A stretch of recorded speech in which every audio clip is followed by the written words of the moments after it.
Managing Violence Podcast, Season 5, Episode 8, with Gershon Ben Keren.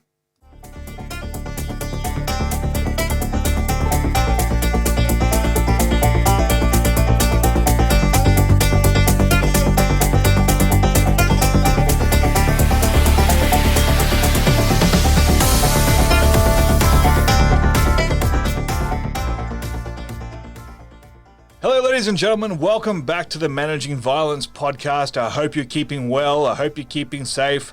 I am joined today by our first ever three-time guest on the Managing Violence Podcast, Mr. Gershon Ben Keren. He is most well known as Krav Maga author and instructor extraordinaire, based in Boston, originally from Glasgow.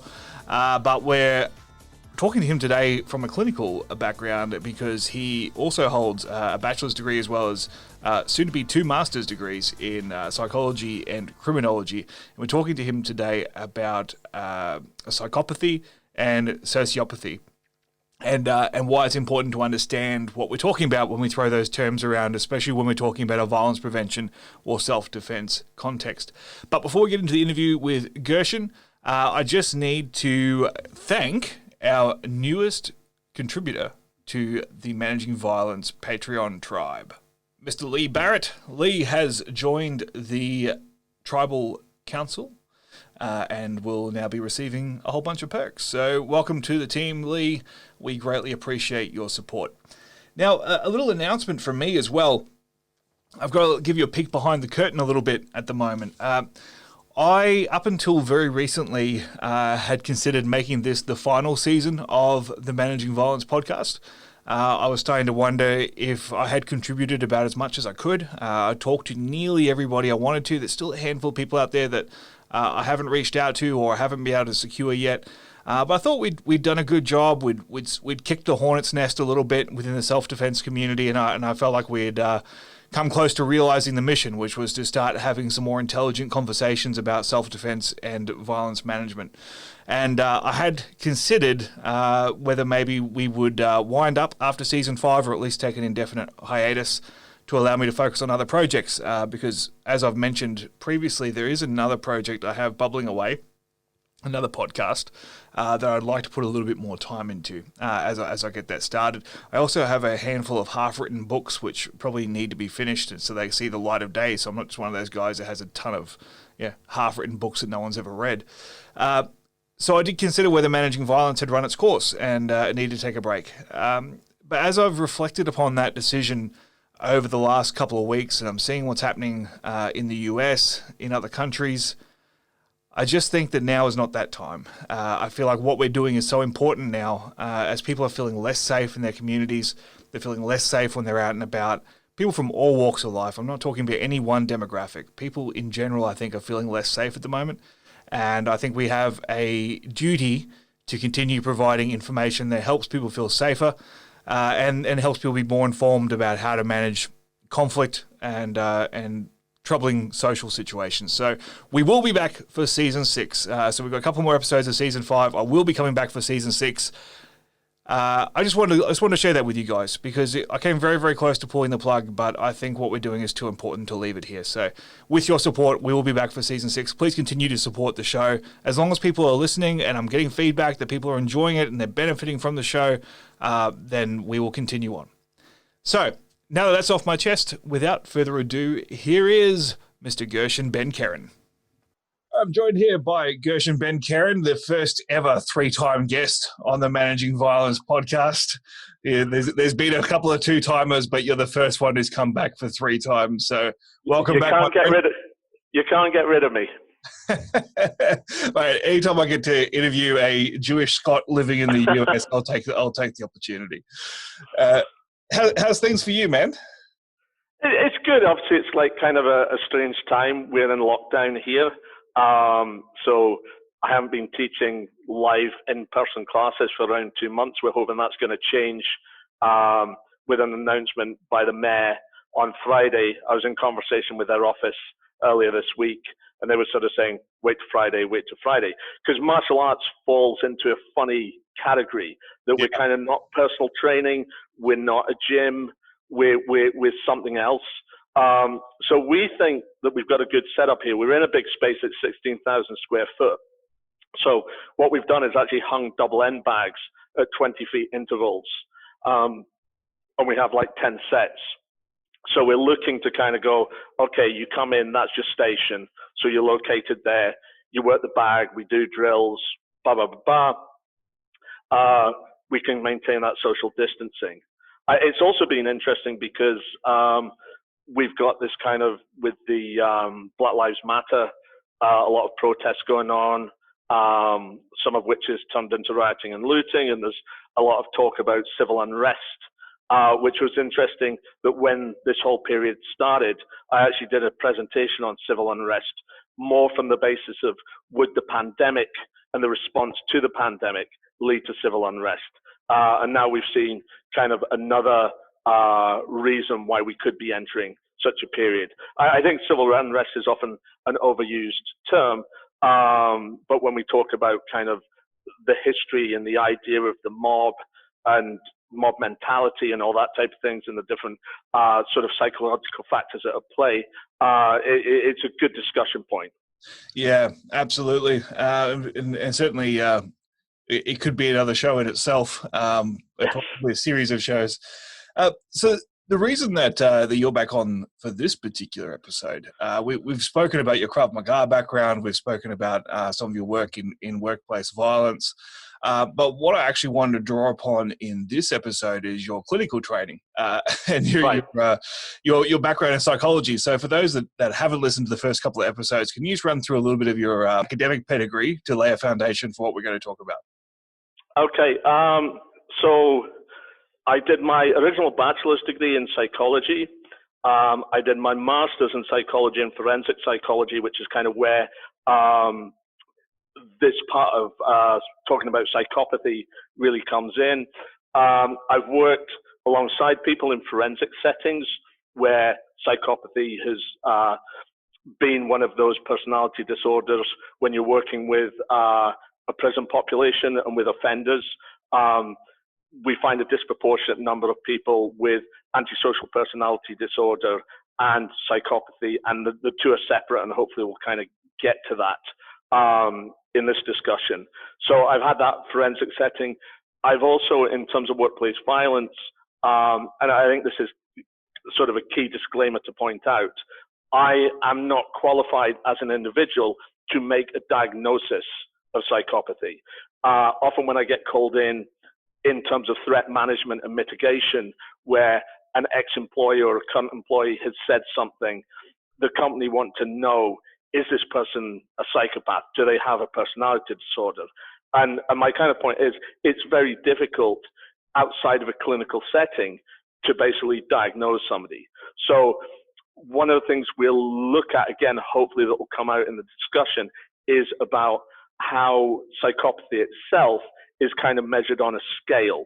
So although there are cutoff points where you would say, yes, in a clinical setting, this person would constitute and be diagnosed as a psychopath, we can turn around and say, well, look, on the scale, the average person may have a score of 5.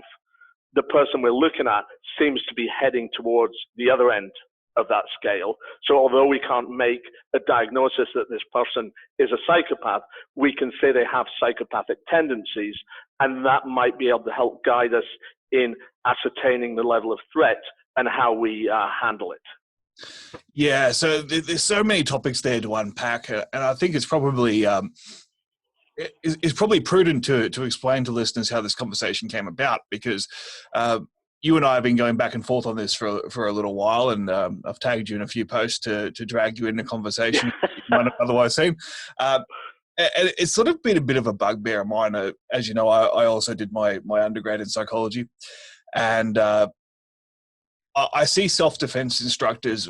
It's always been this way, but we always talk about the psychopaths or the sociopaths or and there's like this almost romanticized image of the psychopath being, the knife man in the shower, like it's going to be the serial killer. It's the Criminal Minds episode. It's like, and then when you have that idea of what a psychopath is, and then you read statistics about 1 in however many people are psychopaths, it suddenly becomes very scary.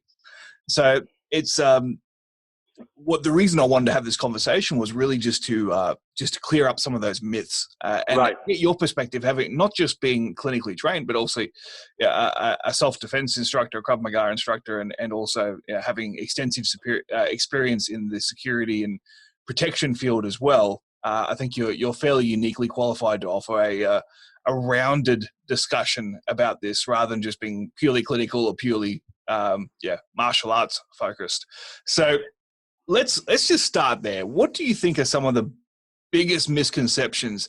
And even just when we're planning this, we already outlined one of the misconceptions, which was we lump sociopathy and psychopathy and antisocial personality disorder into almost like the one basket when they're three different things. I guess I think one of the biggest myths is that of violence, that, movies like, I think there's been a Silence of the Lambs phenomena where I noticed this. So I was doing undergrad at the time of Silence of the Lambs, and psychopathy was kind of like, it's an interesting field, but it's fairly young. We're really only just kind of getting to grips with it. If I remember correctly, I think Robert Hare, just when I started university, came out with the psychopathy checklist, which has since been revised. So really, we were only at that point getting to a grip to actually agree on what a psychopath kind of could be defined as, and how we would go about making the diagnosis. Silence of the Lambs came out at roughly the same time. So if you look at it that way, Silence of the Lambs wasn't really creating a psychopath on any scientific basis.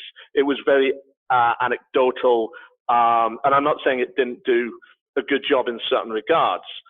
And I noticed very soon after that, you started getting sort of things like going, it's 1%. So that's 1 in 100 people that you are going to meet are psychopaths.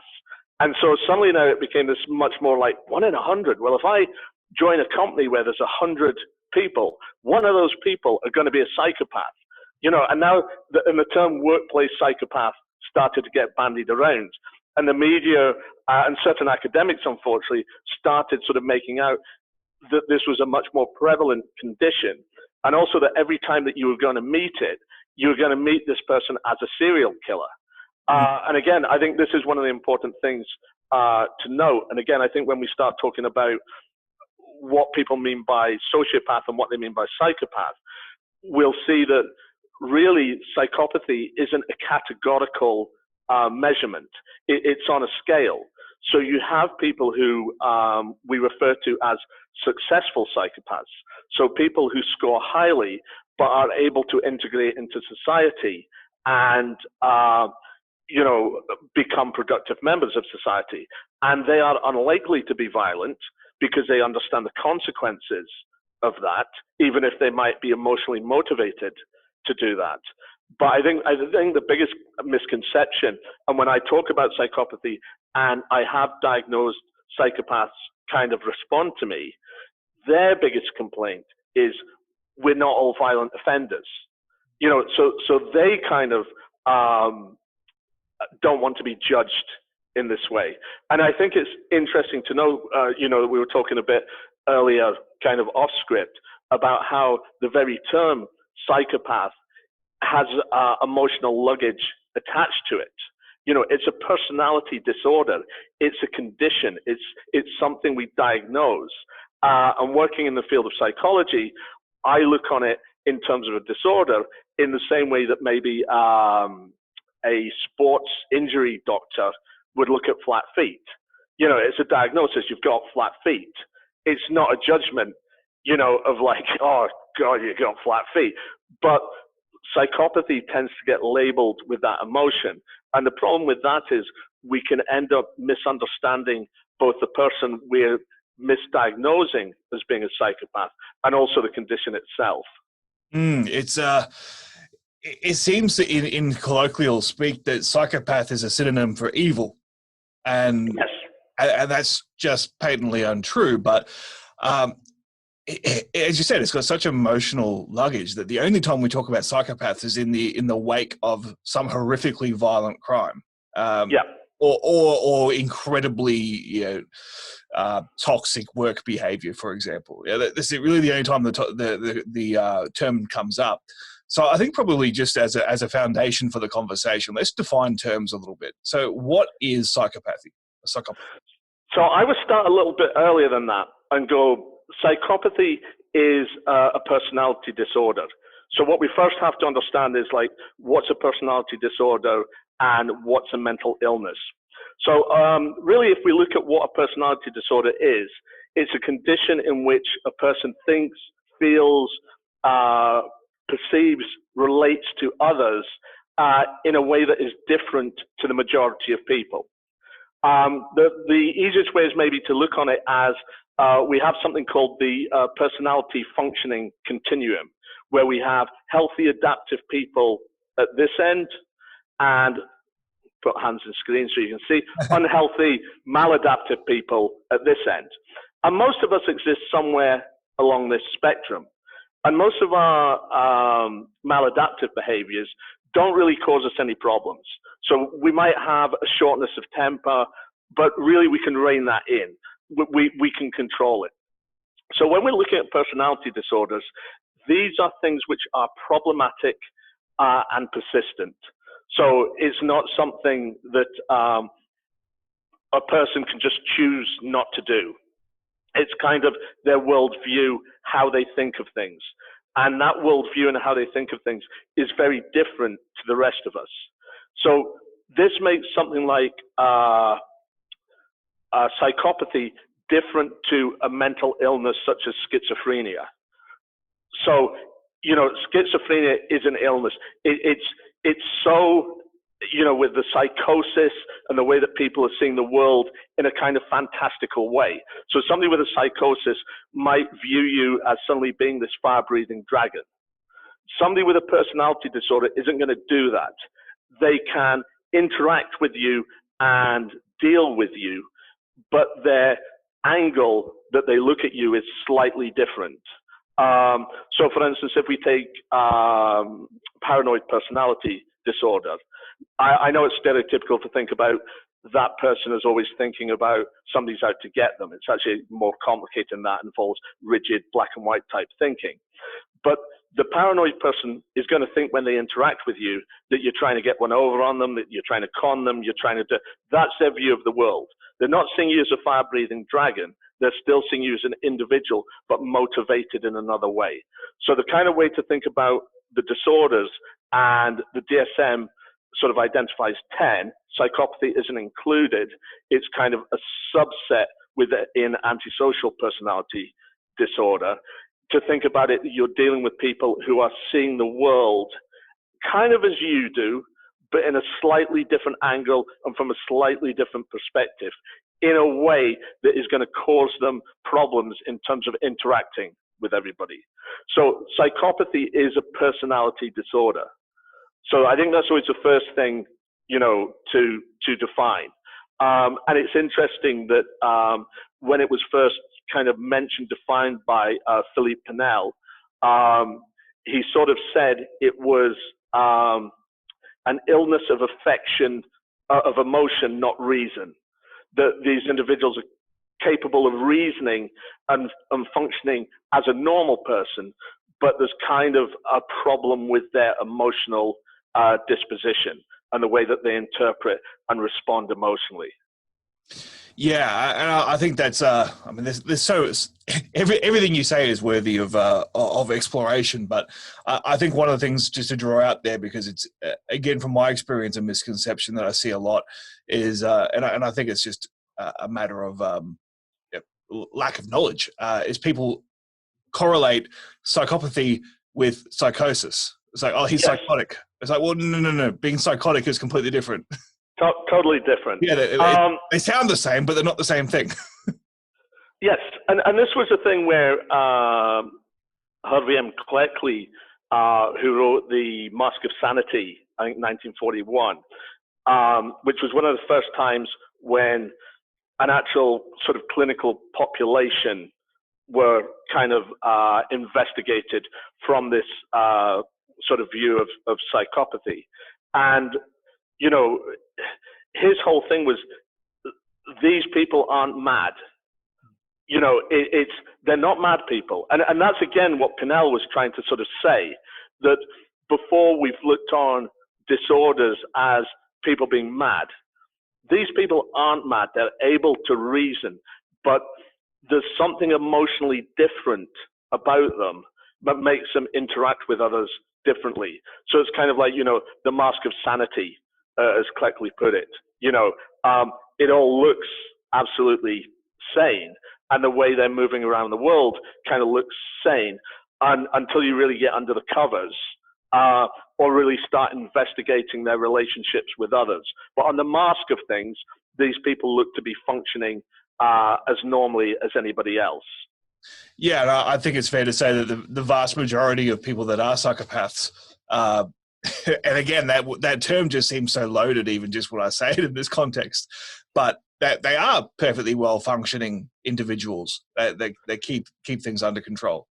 Well, you have kind of two types, and we refer to these, and they're not kind of official terms. They've kind of like sort of organically grown out of research, where we talk about the successful psychopath who learns how to behave and understand the world. So when you talk to psychopaths about, hang on a minute, there's kind of an emotional disconnect here. They'll tell you that, yeah, when I'm looking at you, I don't get the emotional feedback, but I can cognitively understand your mood and how you're thinking. So whilst a psychopath wouldn't be able to emotionally empathize or understand that you were feeling sad or that you were feeling hurt, they would be able to cognitively interpret your emotional state and kind of stick a label on it and going, that person is sad, this is what sad means. For me to be successful, I am going to have to respond to them in this way. So it's like following a script. There's a famous quote, I forget who made it, who said, you know, they're hearing the words, but not the music, you know, which I think it really sums it up quite well. So the successful psychopath knows possibly when they've offended you, and they know, okay, this is what I do to kind of rectify this, because I know if I've offended you, that my end goal isn't going to get met. The unsuccessful psychopath is the guy who's like running around like a loose cannon, who can't read signals and signs. And they're normally the guys that get arrested and put in prison. So there's an issue as well when we look at populations of psychopaths who we study, that we could be looking in the prison population at the unsuccessful psychopaths, and because that's where most of the research is, actually missing out how do these successful psychopaths function. So how does the CEO, who actually, if he was to sit down and be diagnosed, you know, and comes up on that cutter point where we go, yes, he's diagnosed as a psychopath, how is he managing to cope with this disorder? How has he managed to kind of hide certain parts of it or use certain parts of it to enjoy success? So I think there's also a danger in terms of the populations that we research and investigate, if that makes sense, where we could actually be being misled, as it were. Yeah, I actually think it might have even been Rory Miller in the first season that said something along the lines of most of our psychology research tells us a lot about first-year psych students. Yes. Because they're the ones that volunteer to be studied. So yeah, it's funny. I've just finished a thesis for my second master's, which is in criminology and criminal psychology. And, you know, there's a gap of around 20 years, actually probably closer to 30. And the big bit I struggled with in the thesis was really remembering how important the methodology was and explaining that methodology, why you've chosen to do it this way, not another way. And I think that's kind of one of the things where so much research has been done on the prison population. And there's good reason to. When we look at the disproportionate number of people suffering from psychopathy in the prison population and the amount of money that they cost the economy in terms of their offending, it's kind of right that we focus on that. But at the same time, we might not be fully understanding the condition because we're understanding that unsuccessful subsection of the group. Yeah. Another term that gets thrown around in the same conversation is sociopathy. Do you just want to talk a little bit about that? Yeah, so let me kind of give a quick rundown of the history of psychopathy and where sociopathy fits in, why the term was created, and how it's come into sort of common parlance. And I know there are people who are going to kind of go, that's not what I mean by sociopath. And I understand that. So I'm not necessarily criticizing people's use of the term. However, coming from that academic background, I think terminology is key. And we can't define something by what it's not. And this really, to me, is the crux of the sociopath term. So, like I said, Pinnell kind of was the first to mention this condition, which he called insanity without delirium. Like, these are mad people, but they appear kind of sane. Cleckley picked up on this. Robert Hare, I think it was 1991, came up with the first checklist, which was revised in 2003. And really, we need to start with Hare and go, this was the first time where somebody actually gave us a way of defining and diagnosing psychopathy. So this is really, really important, because before that, psychopathy meant different things to different people. So this was something that everybody kind of got on board with and went, okay, we have a common definition of psychopathy. So when we're talking about psychopaths in the US, we can use the same language as psychopaths in the UK, blah, blah, blah. So we have this scientific method. And I can talk more about the checklist later, but it's not so important at the moment. The problem was that a guy in 1909, Carl Binbaum, introduced the term sociopath. And what he was trying to do was, at the time, psychopathy wasn't defined well. So this is where we have to go back and go, Hare came up with this kind of definition. But before that, it meant a lot of different sort of types of antisocial misbehaving. And Binbaum actually, if I remember correctly, identified 20 different subtypes. So he was saying, like, this broad term psychopathy, which was being used to kind of really just describe a variety of antisocial behaviors, actually has distinct subtypes. So there was a guy, a prominent psychologist in the US, George E. Partridge, who in the 30s took that term. And what Binbaum was trying to say, which was actually quite revolutionary at the time, was there might be social reasons rather than biological reasons for people to be acting in this way. And what was quite revolutionary was, at the time, the majority of criminologists were coming from, and psychologists and psychiatrists, from a much more positivist stance, saying, like, it's biological reasoning. So Binbaum was quite revolutionary at the time. But he was trying to say there were social causes possibly behind this antisocial behaving. Partridge picked this up and sort of popularized it in the 30s. So then when the American Psychiatric Association came up with the Diagnostic and Statistical Manual of Mental Disorders, the DSM, they didn't pick up on psychopathy because it hadn't really been defined at the moment. So they sort of said, well, there's antisocial personality disorder. And so what happened was you had psychopathy being included sort of in antisocial personality disorder. There never has been a really defined definition of what sociopathy is. And so it's come to mean almost, if you've got antisocial personality disorder and this subset of psychopaths within it, everybody else is a sociopath. The problem with that is you're not defining what sociopath actually is. You're saying that people who behave in an antisocial manner who are not psychopaths. And again, we're going obviously through a big discussion at race at the moment, in this time in history. It would be like me saying, well, there's a world population, then there's Caucasian people, and everybody else is a non-Caucasian person. Mm. And we know that would be a really stupid way of kind of defining things. And really what the danger is that we start saying that these people who don't fall into the definition of psychopathy are all the same, when it's more likely that they fall in to other subgroups within that antisocial personality disorder. The problem then you had was people wanted to join the landscapes. So you had people wanting to kind of make sense of the definition of antisocial personality disorder and sort of join it up with psychopathy. So psychopathy is, in Robert Hare's checklist, is divided into two groups.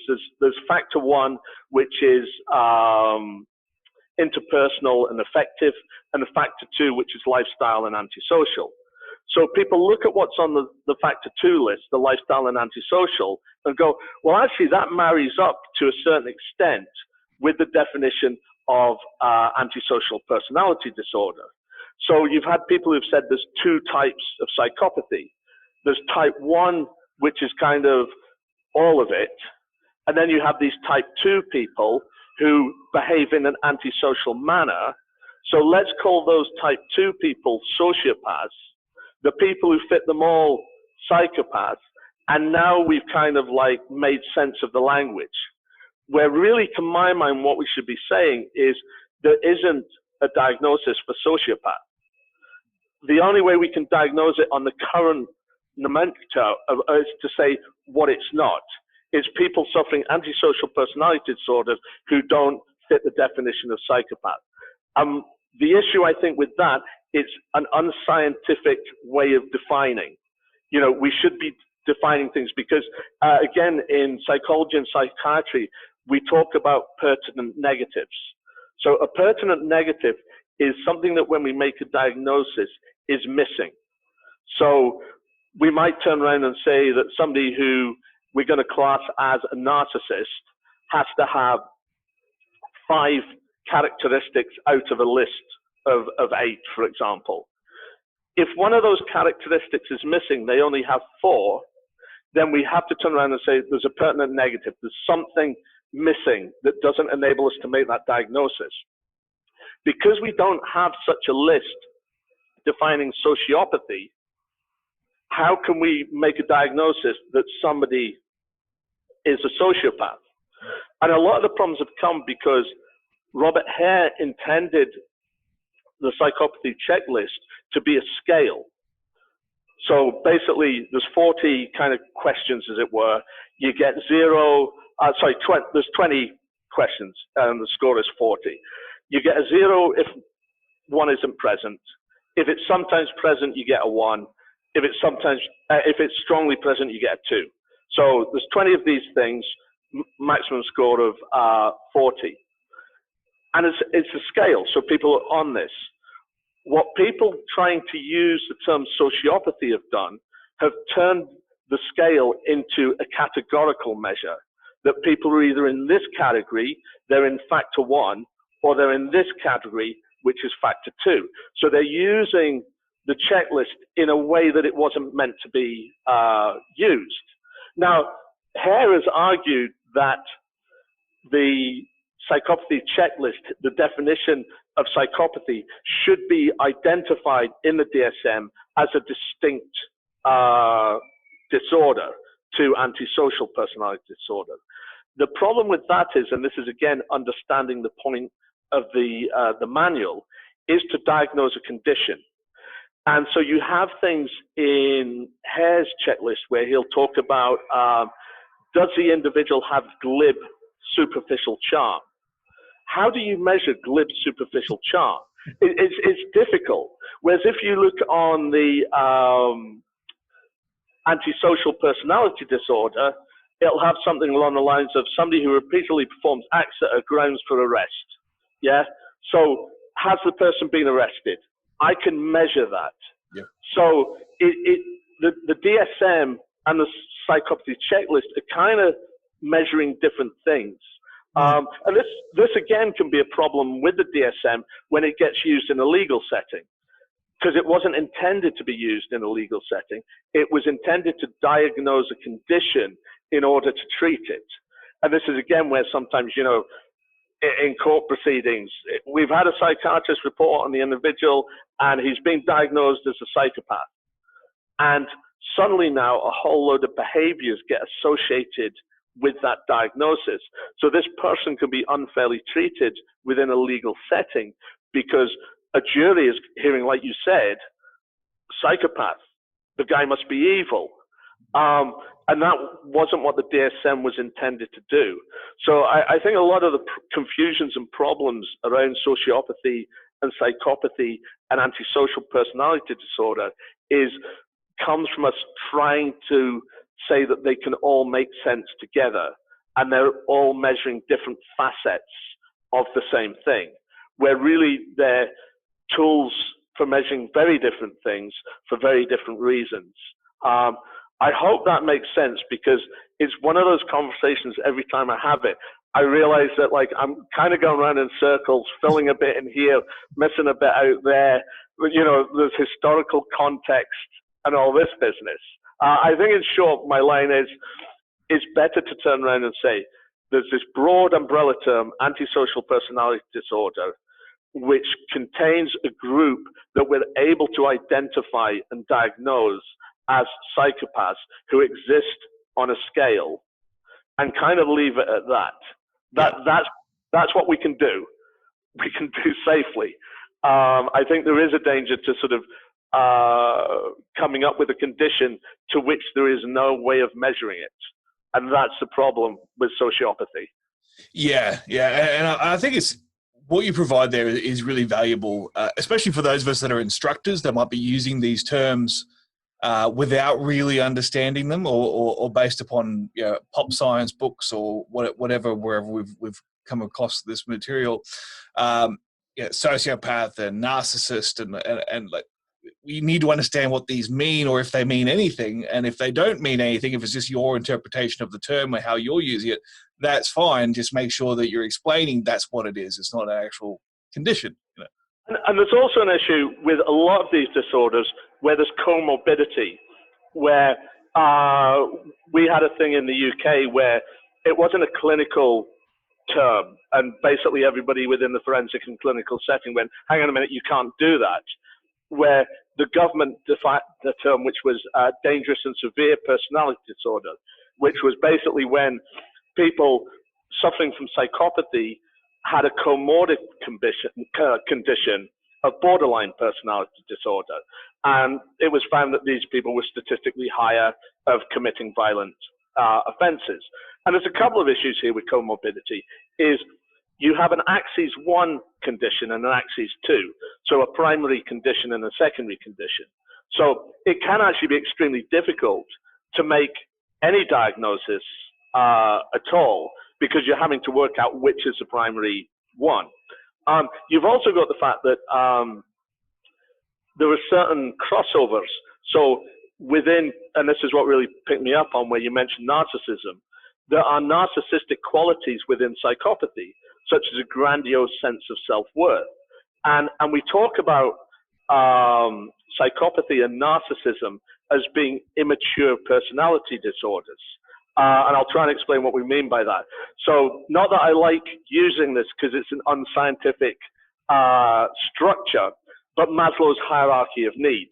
And the reason I say that is it's one of those common usage where we kind of just accept, but there was no ever scientific investigation into whether it holds up.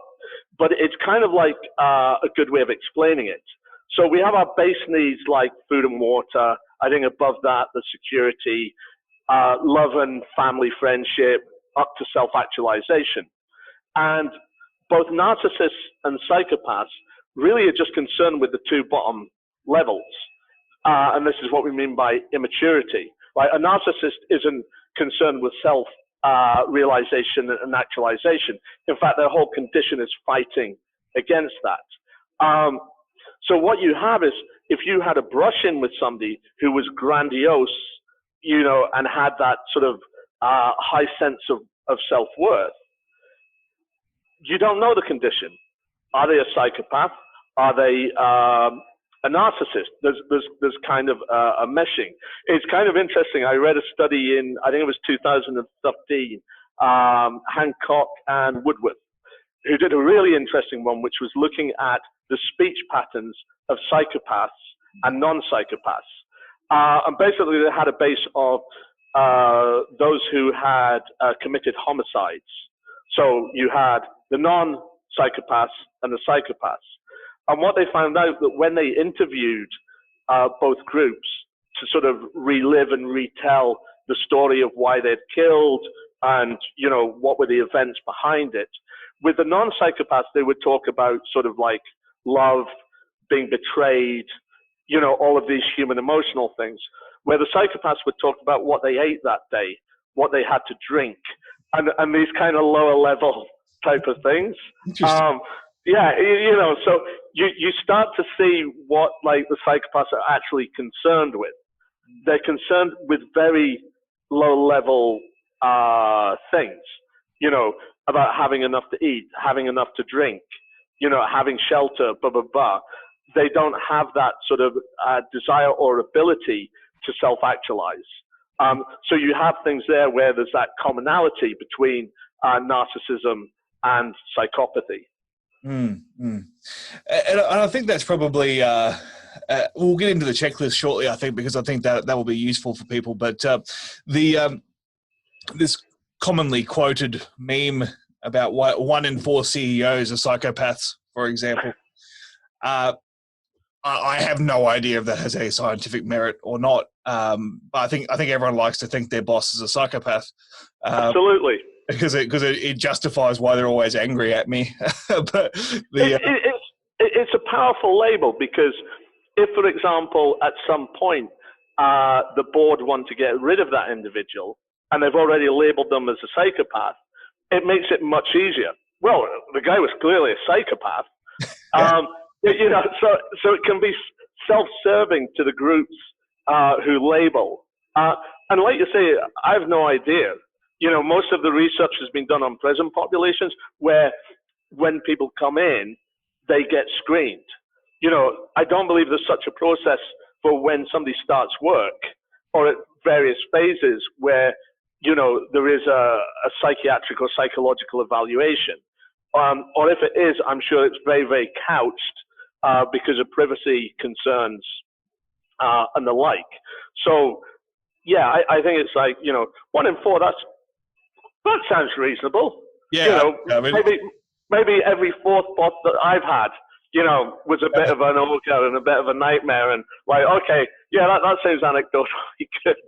It's a bit of a strange one. I can't imagine that there's a whole lot of CEOs that are lining up to possibly be diagnosed and have their entire life ruined. You know, like it's especially if they suspect it might be true.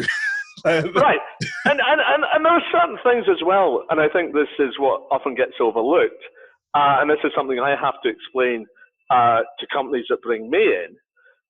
You know, that CEO isn't able to have a genuine connection with every one of their employees. So the role means that there's a level of glibness and, you know, superficialness to it. And that's just inherent in the role. It's not saying that's who the person is. But, you know, if they're overseeing, you know, 1,000 employees, they're not going to have that deep relationship with them. So if you interview that employee, they go, yeah, he seemed a bit glib. He didn't really seem to care too much about, you know, my working conditions. Of course he didn't. He's got much bigger fish to fry. So I think one of the things, again, when especially people are looking at higher management, is what is the role and the relationship with other roles beneath them?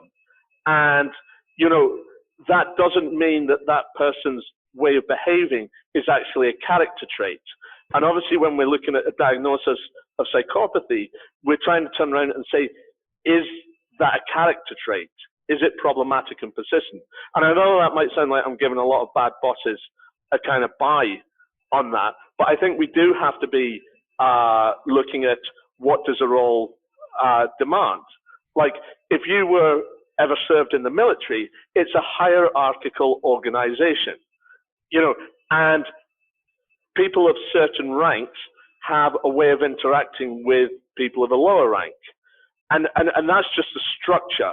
And I think, to turn around and say that, every sergeant major, because he screams and shouts, etc., is a psychopath, and because he doesn't seem to care deeply about me, I think is to misunderstand the role that that person is trying to perform and the relationships that they're having with those around them. So I think structure in a corporate setting, when we're talking about these things, is really, really important. Yeah, no, I think it's also just important to recognize you can be an asshole without being a psychopath. Absolutely. And this is again, actionable, often what, where people want me to come in and diagnose somebody as a psychopath is in an instant of workplace bullying. And you can turn around and go, there's a million reasons why workplace bullying occurs, and yes, maybe one of them is because the individual is a psychopath, but that's only one reason. And to sort of equate the two is extremely dangerous, because if you have an environment that is conducive to workplace bullying, yet you're turning around and going, well, the reason we have workplace bullying is it's all these psychopaths, you're never going to deal with the actual issue of workplace bullying. And I think for some people it's very convenient just to put a label on somebody and go, well, that is the problem. It's not what we've got set up here. Yeah, one person never makes a culture. It's, yes. No matter what their position is. I think what you made there, the point you made there about different roles, I think is really important as well. I mean, I remember reading something that suggested that trauma surgeons were psychopaths. And I thought, that's interesting, because if I'm a trauma surgeon and I'm going to be operating on X number of patients a year and I know a certain percentage of them aren't going to make it, I don't want to be forming emotional connections with every patient, like probably with no patients, right? How long would you last in that career if you deeply cared about every person that died on your table? Like it would be impossible. And the other thing as well is, there can be contradictory positions. So, I know we're trying to stay away from kind of like the sort of notorious serial killers. But Ted Bundy worked for many years on a suicide prevention hotline and was extremely successful. There's kind of an irony that he might have actually saved more lives than he took. I'm not saying that if you come out even, you save 30 and you kill 30, that somehow you let off and given a bye. If you come out in a positive, like, you should get a medal or something. But I'm sure part of what enabled him to be successful in that job was being kind of a little bit dispassionate. And I know that sounds weird, or maybe he was able to cognitively read the emotion and respond to it rather than getting caught up in the emotion. And again, I'm speculating here. So I think, again, it's, we can turn around and go, like you say, psychopathy evil. But we have to acknowledge that side of a Ted Bundy who scored 39 out of 40 on, Hare's checklist. And another very interesting thing about Bundy is, and this is, I would say, if we're looking at practically with dealing with psychopaths, is we are all susceptible to their charm. And this is something I remember the first time when I worked with a prison population, and the professor who was with me said, these guys are trying to con you. And as clever as you think you are, they're better at it.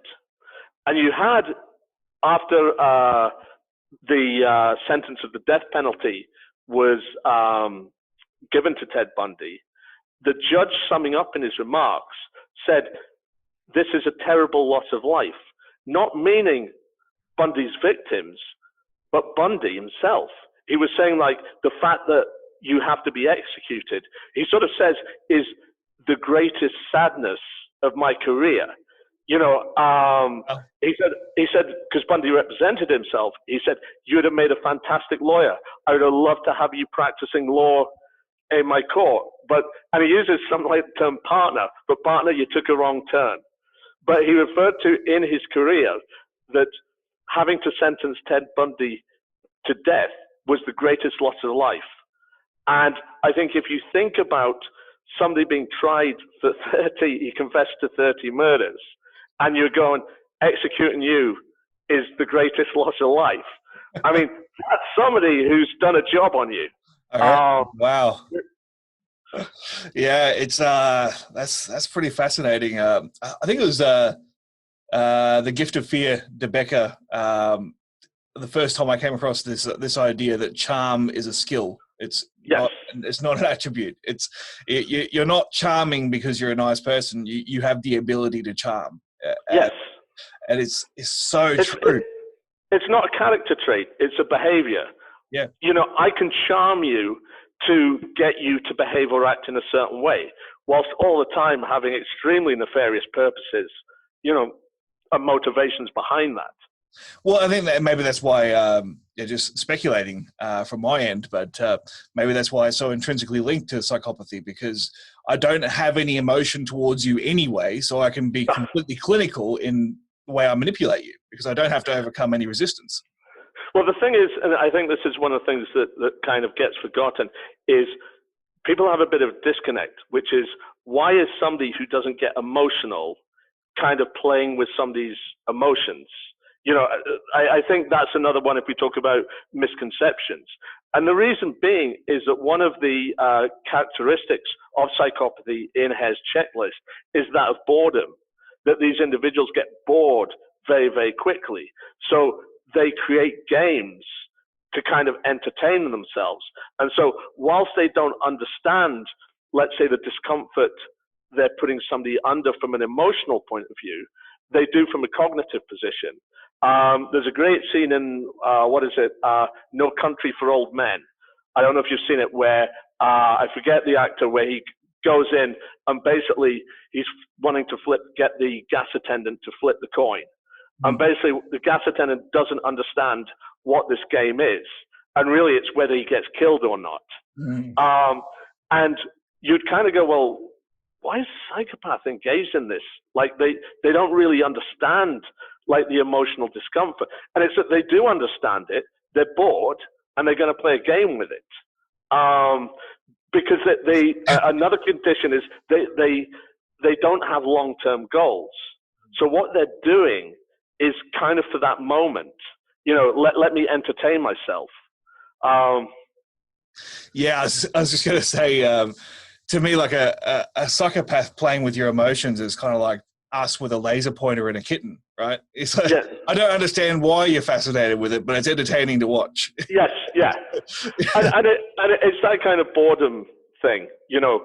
And again, you know, if you come back to Maslow's hierarchy of needs, where they're working at that very low level, you know, they just need to be entertained for half an hour. What's going to entertain me for half an hour? Well, committing this criminal act or possibly this act of violence will. I mean, the other thing, when we look at the criminality of psychopaths, they really are versatile criminals. You know, whereas most people, and this is when we're looking at the psychopath in a criminal context, not saying that all psychopaths are criminals, they have that versatility. So it's not like, you know, a burglar who sticks largely to burglary or a street robber who sticks largely to mugging. Whatever comes along, an opportunity to do that, I got a spare half hour, okay, I'm breaking into the house.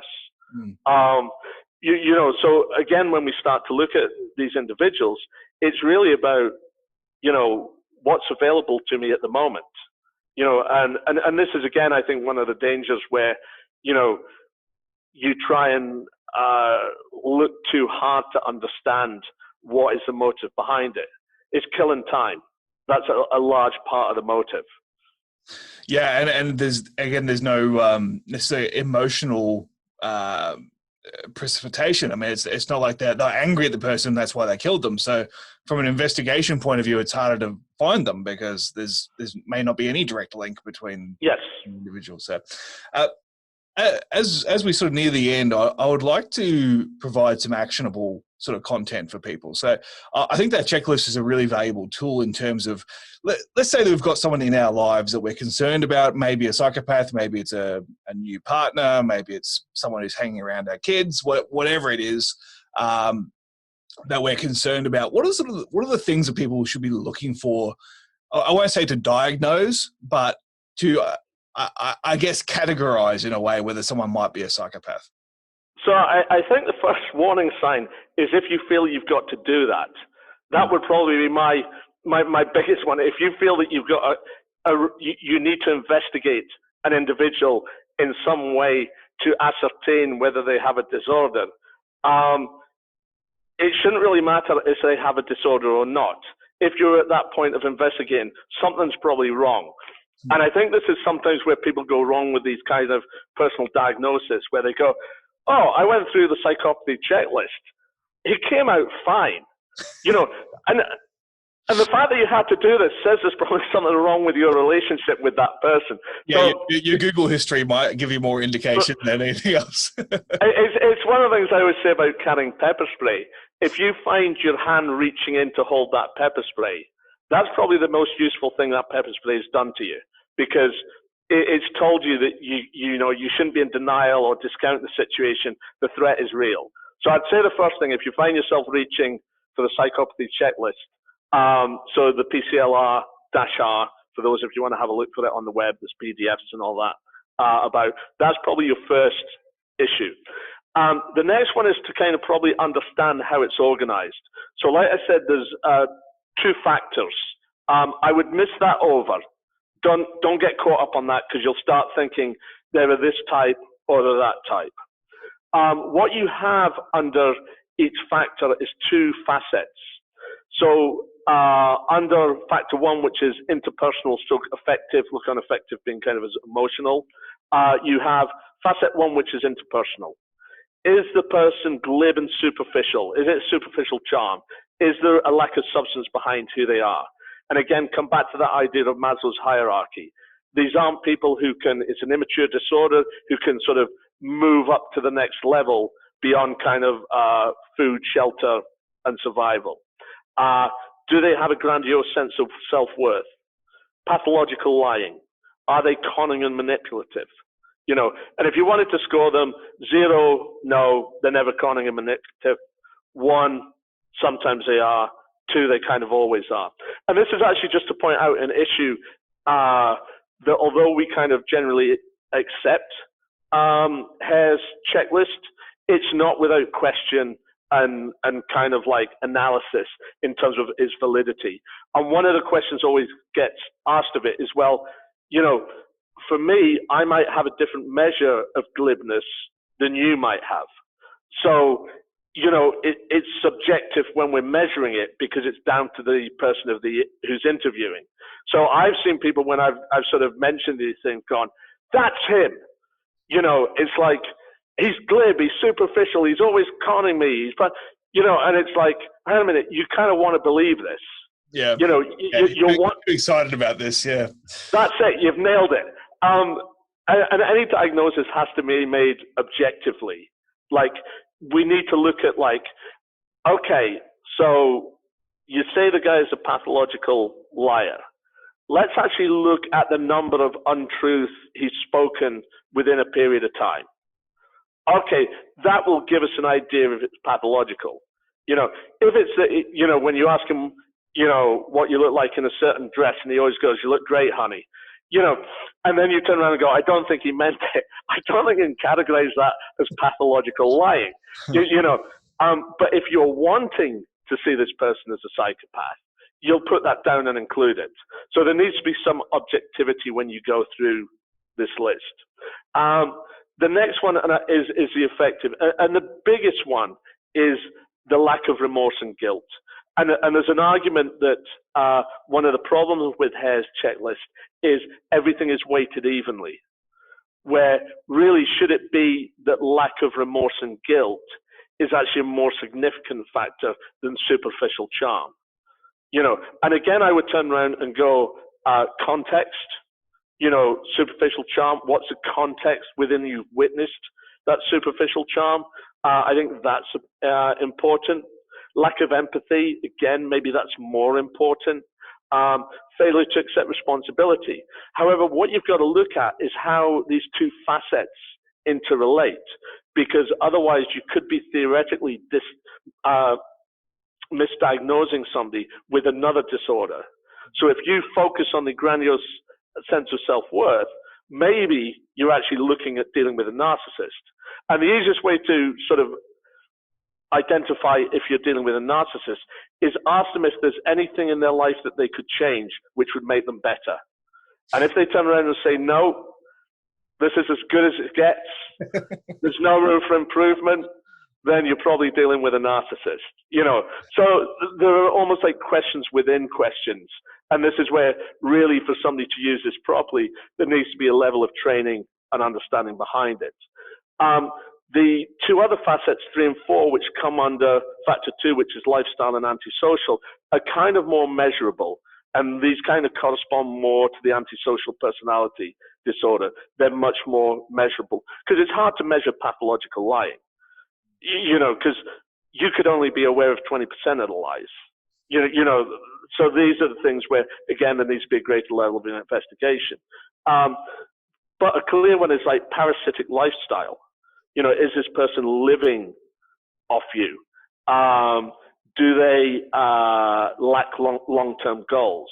Are they impulsive? Are they prone to boredness? Do they have a history of juvenile delinquency? These are the more measurable things. But to be honest, if you're experiencing these things with another person, like they, are impulsive, and they're impulsive in a way that is a detriment to their and your safety, regardless of whether they're a psychopath, that's a warning flag. And I think this is sometimes where I don't like to use the term common sense, but like if you're asking these questions, you're actually applying a certain level of common sense. This is a bad person. Yeah. This person doesn't really care for me. And, does it matter what the disorder is? And this is sometimes where I think, and this is again the problem with a lot in the self-defense world, that does it really do me any good knowing that the person is a psychopath? Probably not. It's not really important. What's important is, does this person have a concern for my safety or not? Regardless, of their diagnosis. And this is the thing where sort of the point of psychopathy as a condition is to identify and treat it. That's the purpose. So if you're not involved in treating it, I have some questions of why it should be such a central feature of your approach to self-defense, if that makes sense. And that's not to downplay that it can be important to understand what's making somebody tick, but it might not be the most important thing. Yeah, if that makes sense. I think that's a really strong take-home point. And while you were talking about that, I just said, flash forward to the future of, my daughter's bringing home boyfriends, and like at the end of the day, do you feel safe? I don't care what he scored. Yeah. Right? If he scores 6 out of 40, but you don't feel safe, then it doesn't matter. I don't care, right? And this is where, again, I think sometimes these disorders are used in a lazy fashion, where it's like, he's a psychopath. And it's like, it doesn't matter. That's not what is being affected in the relationship. It's that person's inability to care for your safety. Done. Yep. I don't need to go any further in my investigation. Because, like you say, if he comes up with 6, but he's still engaged in this, detrimental behavior, that's an issue. The only thing you might sort of get from that is, can he be trained out of or conditioned or taught that that isn't an issue? Or am I dealing with somebody, and this is a problem with a lot of the disorders, where these behaviors are fairly rigid. They sort of tend to, with the disorders, develop around the early to mid-teenage years and become very fixed. So I really think that's kind of where you're coming from. Is it interesting stuff to know? Yeah, if you're working in certain settings, is it important to know, such as forensic settings, or whether, releasing somebody back out into the community is going to cause a risk? Okay, that's really important. And an interesting note about psychopaths, those that undergo treatment actually go on to reoffend more. So that they almost learn how to manipulate the parole board, get released early, and go out. So, just on a note of treatment, it's like we don't have a successful treatment for psychopathy. We have one that makes it worse, because we're educating them how to interact and behave. So that's just an interesting note kind of on that. Yeah, very interesting, mate. I appreciate your insight and your time. For those that want to know more about you, where can they go to find out? Probably the best place to go is bostonkravmaga.com or go to kravmagablog.com. And that way you'll probably get a better idea of my thoughts on other subjects as well, because I write weekly on areas of personal safety, including this stuff. Yeah, make sure you check out that blog. There's hundreds of posts. It's probably one of the most consistent blogs on the internet, especially in this niche anyway. Make sure you check that out. All right, Gershon's going to stick around and do the bonus questions for Patreon contributors. But for those of you that are leaving us now, thank you, Gershon Ben Keren, and we'll talk again soon. Thank you very much. Great pleasure talking to you, Joe.